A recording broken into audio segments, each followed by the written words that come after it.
Good afternoon, everybody. I am Sandra Rosario, and welcome to our meeting. I have Monica Blair and Marco McNeil, who are actually partners with me in businesses. We have several businesses that we do together, and so welcome.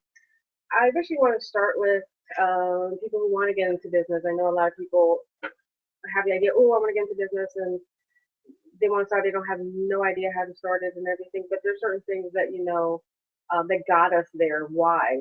That's one of the reasons why you need to know your why. First reason, I definitely knew I wanted to be my own boss since I was probably 9 years old. That probably was instilled in me by my grandmother, who was an entrepreneur herself back in her home country. So it didn't stop her coming here to really, tell me you probably want to work for yourself. And also as life gets in the way and all that, things start changing, but my why never did. My why was always, I need to do this for me and my family. Especially now that I'm a single mother of a young boy with goals of his own, which is, I'm very proud of him. And that's actually what got me started. So Monica, what got you started thinking that you wanted to branch out on your own to actually make a business for yourself? Okay, so let me see how I can make this very short because it really starts in my early childhood. I had curiosity and growth. I would see people that went to school, did all of the things that society tells you that you need to do to be successful, do well in school, come out top of their class, get the top jobs, but end up some of the people that you see that are living on the street today. And then on the flip side, you see someone that was a rebel throughout their life, doing the wrong thing or going against the rules, and end up very wealthy in their life. And so for me, I'm a single mother as well. I'm a mother of six sons. Marco is one of the six, number three. And I wanted to be able to leave behind for my children a legacy. So first I had to get on the road of how to get started, what the rules of engagement are in playing this game. I was working a job 25 years, and with Verizon, I was a telephone technician, and I was not happy. I started out very happy, but with the evolution of corporate America, I was not satisfied with my job, so I wanted more, and I started going down the road of educating myself. My first start was reading Rich Dad Poor Dad. And I will say that was my light bulb moment. I had actually started the process in '07 by going to school and becoming a home inspector. But I soon realized that I was going to be trading myself, as Robert Kiyosaki says, in the quadrant from the E quadrant of employee to the S quadrant of self employed. But if I didn't get up and go to work, my job was not going to pay me. My business was not going to pay me. So I realized that I wanted to be on the other side of owning a business that actually would pay me and structuring it properly. And I also went down the road of becoming an investor. So that kind of is the short of it. Sandra and I met down the road of investing. So we're investors and we're also business owners. And now I'm going to let Marco kind of explain how he got started with his mom kind of banging him on the head until he finally got it. But then Marco got it and he's doing his thing. So now Marco can tell you a little bit about himself. Um, Basically, I just graduated college in 2014, and I didn't really have many real dreams about like being a lawyer, a doctor, or anything with a top income and type of jobs. Main focus, I just wanted to play pretty much professional football. I did college football, and after doing college football, I figured I knew that that dream wasn't not I postponed it, just wasn't for me. Like I didn't really have the dedication or determination to get there as growing up and realizing how much it took to get there. So now I'm in the phase where I know that I want to earn good money, um, pretty much a lot of money to be able to buy the things that I like to buy, because I like to spend money and I like to shop and do things like that. So I knew business, going through school, I knew business was the better side of life, where you could start your own business or have your own business. You can make those profits, make that money without working or having somebody telling you what to do. You can control your life your own way. So that pretty much what got me into doing what I'm doing now. And because it's pretty much two different sides of life. You could work your whole life to save the money to be free, or you can work hard and then be free in a short amount of time than working for 50 years or 60 years to save up a certain amount of money to retire. So I guess that was some of the badgering and banging in your head that I was doing. It finally kind of got through. So what Marco is alluding to is residual income. All of us are focused on establishing residual income streams. Sandra and I are investing, and we've gotten into a new business that also allows us to create residual income.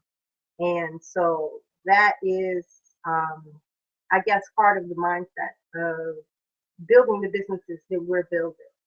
Um, Sandra did a video presentation, I guess it was in June, on goal setting, and she has part two that will be coming out soon. I've interviewed one of our top earners in our company, and he also shared a bit about why he got started in the business that he's in with us, and what his goals are and his why in doing what he's doing. Um, and he will also be at a presentation that we'll be having next week that we definitely want to invite you to. But we're going to talk a little bit more on, I guess our journey. If Sandra shared that her son has goals. So tell us a little bit more about what your son is doing, because it's some big stuff. Yeah, big stuff. Well, my son, I guess he was somehow paying attention to all what I was doing in businesses and creating businesses and trying to, work for myself without really me telling him and banging it to him like I guess you had to do with Marco. I didn't really have to tell him anything. He actually started doing taekwondo. I kind of put him in some kind of sport because I wanted him to be active. I didn't want him to be idle at home or anything like that, or oh boy, get into trouble and all that. So like, I wanted him to be busy somehow, besides just school. And he just started taekwondo at 6. I wasn't even sure he was going to do it because the first time he did it, he got, hit and he cried. And I go, okay, he was 6 years old, but the nature of taekwondo is to, either get hit or be hit, Yeah. And I thought, I'm like, okay, this is just going to be something for him to be active. And when he got his black belt at the age of 10, that was actually the year that I think the 2012 Olympics came out. And it's the first time you actually saw taekwondo in the Olympics. And, I remember he diligently saw the Summer Olympics and he was looking at that. And one actually an American who actually lives in the Virginia area, so he's actually from the DMV area, actually won bronze. And even though it was just third place, and he's gone to competitions before, local ones, not as big as that, but he realized, wow, being in the Olympics, even just going to the Olympics and representing the U.S., even if you don't get it, was a big deal. And he kind of looked at it. That's a great thing to put on my resume or my, here, notch. I've done this, I've done that. So okay. That's what got him. And he said, even bronze will be something. He said, even bronze, I could still open a school, he says, and, open my own dojo. That's how he looked at it, not just looking at this, but becoming an owner himself and teaching other kids how to, get to the Olympics. So it started from there, and we kind of switched schools, and we got to him for a good school that he wanted to be. It was a rough road because he wasn't really equipped to do it to a higher level, but the school apparently got him to that place, and he's been working hard ever since. And he knows that he still has a long way to go. Now, my son, for this year, he's actually #1 in the state of Maryland.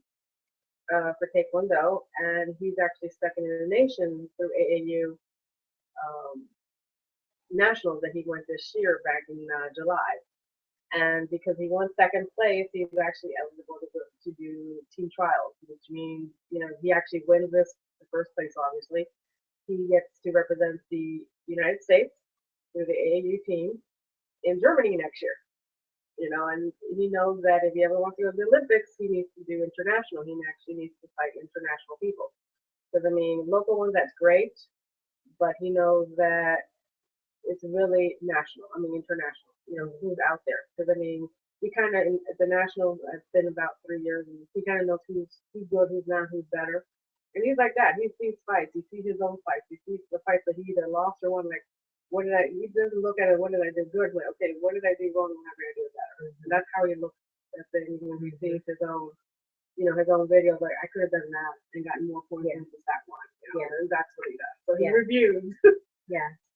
Yeah, you kind of speak about one of the principles in business. A lot of people are apprehensive about starting their own business, changing directions because they want to have all the answers going in.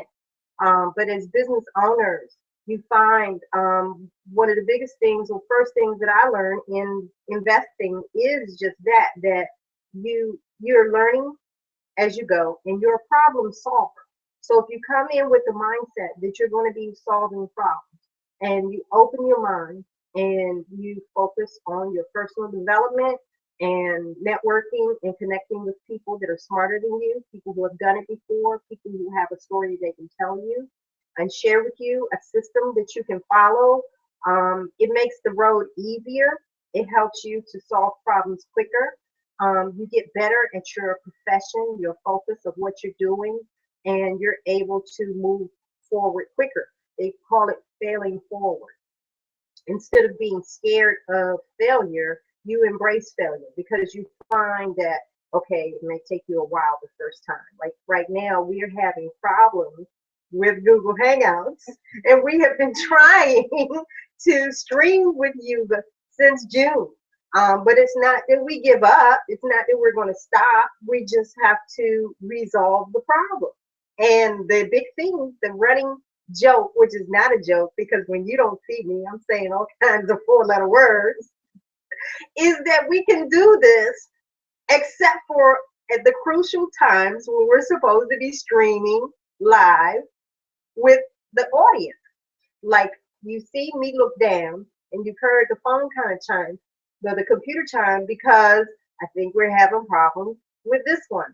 We're having problems with getting people in our Google Hangout. We initially had problems in being able to stream. And the funny part is that we have a bunch of footage of streams that are not streams for the public. When it comes time to stream for the public, we have a problem. So we're going to keep on going, and eventually this problem won't exist. We'll have solved the problem, and we'll have another problem to resolve. So that's part of being a business owner. Also in the mindset, just that, your mindset to success. If you continue to go, if you take a step every day, you get better every day. You improve on yourself every day. And you'll look back and you'll see your growth. But if you never get started, you can never look back and see your growth. Marco is a perfect example because when he started college, it wasn't something that he was excited about. And I encouraged him and pushed him forward. And I think at this point he's happy that he has his college degree.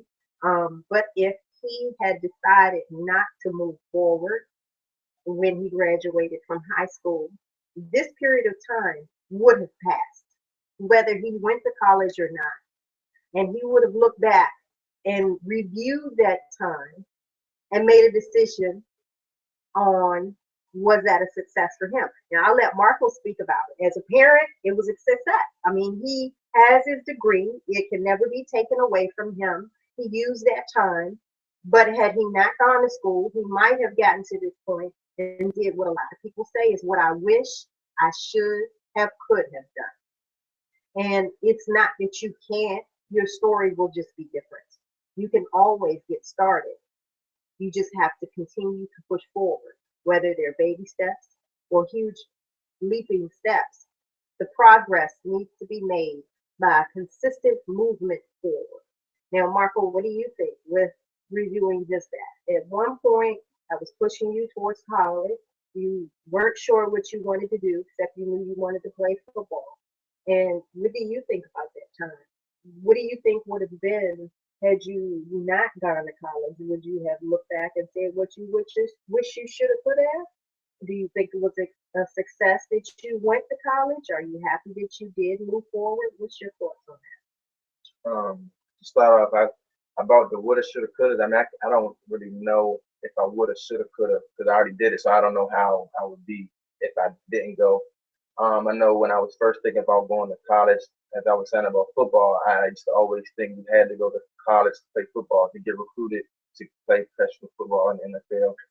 So that was my whole mindset at first, thinking about that's the reason for college. You have to, like, I was thinking football first, and then education because you need to play football. It's my dream. I was always thinking I was going to the NFL. But I mean, I say I did enjoy like college. I mean, I don't regret anything about going. I'm happy I went and able to get the degree, business degree, because you can always use that as your life moves on. It's always something that you have. That piece of paper that you say a business degree, you could do a lot of things with business. So the degree helped going to school. So I say, and you always had those networks of people around the world that you connected with in school, and you could never, it was never going to be taken away from you. So I say it was a success for me. that? Okay, good stuff. Okay, so we have a business reception that I would like to invite you to.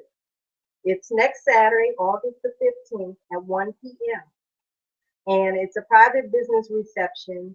It'll be held in Hyattsville, Maryland, an intimate setting of people who are interested in starting their own business and learning more. You can also come out, meet with us. One of our mentors will be there, Ronald Whitfield Jr., who will also be our guest speaker at the private business reception. And if you're interested in attending, you can contact us. You can actually just reach out through my email, which is monica@iamlove.com, or you can call 716-266-6588 to get more information. If you'd like some topics for us to speak about specifically, you can email us at training@iamlove.com. And mlove is spelled M as in Mary, L as in look, U as in up, V as in victory. So I thank you for joining us on this short mastermind session. We just kind of wanted to get the wheels turning, so to speak, as we've been having a little bit of issues and complications in getting started. But we are planning on continuing on, and eventually this roadblock that we've been having won't be a roadblock. And you'll be able to connect with us. We'll be having all kinds of events. We'll be having Google Hangouts. We meet up on a weekly basis. Every week we have these mastermind sessions. We actually go through planning of our day, our week. We go over our progress of what we have said we were going to do, accountability, and we get feedback from each other on how we can progress individually, and how we can progress as a team. Although we have our individual businesses that we're involved in and mutual businesses that we're involved in, the common denominator are topics that we speak on, business building, mindset development, which is a very big thing for me, because I have found and I see a lot of people have a mindset of your end product or specific one little niche that they have an understanding on. But when you're building a business and you are growing what you need to do, a team, no matter which side of the quadrant you're on, you have extended people that you work with. And there's kind of rules of engagement of mindset. You know, if I met Sandra and she was always a negative, doubting person that life was just falling. Oh yeah, I wouldn't think I want to do business with her. It's just dead beat, dead weight. Or if she's someone that can't communicate, or she just can't fit into the team. So networking, masterminding with people, you find a way to just kind of join in and find your common denominator. Sometimes it's in business, sometimes it's in personal. Like Sandra mentioned, her son going into the Olympics takes a lot of her time away, but she's able to kind of fit things in, and we're able to communicate. She actually worked with me on business projects that are extended because of the relationship we have developed. We'd love to be able to connect with viewers on an individual basis, and extend that connection. You got my email. Let Sandra say hers, and Marco say his. If you want to reach me, you can reach me on my email. It's Daros Enterprises, and that's D as in David, E, R as in Robert, A, S as in Sam, Enterprises @gmail.com. If Also, I think you mentioned our next week we're having, beginning businesses, how to do your own business. Just going to give you the address. It's actually 9814 26th Avenue, Hyattsville, Maryland 20783. So it's actually going to be in a private setting, and I'm hoping for you guys to come, because even if you have questions and that's all you need or whatever, I'm here. I have about 20 years in business, in multiple businesses, not just one business I have, because I'm always looking for more streams of income. So Yes. So I'll be there. We'll actually all be there. Yeah. To answer any questions you have. Yeah. And we all have various levels of experience in various things. As Sandra mentioned, she has 20 years of experience. She started out working with her family, and she's gone on. She's a commercial investor, a commercial real estate investor, and she also hosts training sessions from time to time. And she works with private lenders on her investments as well. If you have any questions on that, then feel free to ask. I invest in residential real estate, and I deal with it on a creative level. So I'm not just what most people see on TV as the one that flips houses and buys and rehabs and flips. I think that takes the most work, and I'm trying to find ways that I can make money and do the least amount of work possible. And Marco is, he's got some businesses that he is looking to get started, as well as projects that he's working on now. You want to kind of go into what you're doing and what you're looking to kind of get started in the near future? I'm pretty much working on trying to get started a non-profit football camp slash say it's football camp, pretty much football combines, football testing. It goes into the school year with SAT prep. We get highlight films out and just try to teach athletes in the area about the NCAA clearinghouse to try to get them recruited into colleges, because a lot of high schools in the area don't teach these school students or players what they need to do to get access to recruits or to colleges. Only thing they know is they play football and have good grades in school, which is going to get them recruited, but it's a lot more to that to get recruited into big schools. Oh yeah, and Marco and I had to go through the ringer with that, and so that's why we can definitely share. We're also talking about partnering up, because one of my passions is financial literacy. Without financial literacy, you can't speak the language of money. And a lot of things that people are not doing is out of fear. And fear comes from ignorance. And once you're able to learn things that are out there that you can take advantage of, you'll realize that that one path, that one road that you're looking down, that you just see is impossible. You start seeing little breaks in the road. You start seeing little side roads that you can take. You can cater it and tweak it according to what your needs are. And when Marco speaks about educating students for the NCAA clearinghouse, it's a very, very real thing in our DMV area. It was years of me fighting with the school to get his school cleared for the NCAA. And if the school is not cleared for the NCAA, then the students have no way of being able to be recruited by a Division I or Division II school. And that was one of the roadblocks that he encountered. He ended up graduating from a Division III school who was very happy to have him. But once again, it came with the perseverance. So we're going to wrap this session up because there's so much to share. I hope you can come out next Saturday. If you can't, definitely reach out to us. You can actually go on our website, which is www.iamlove.com. You'll see a link where you can get on our VIP list if you're not already. And therefore, you can get emails when we have our next mastermind session, emails when we're at our Google Hangouts or individual events. I also host cash flow games. I am a cash flow junkie. And we have individual meetups on the real estate side as well as our new business that we're looking forward to sharing with you too. So thanks for coming, and I'll look for your email. You have a great day, and keep your head up.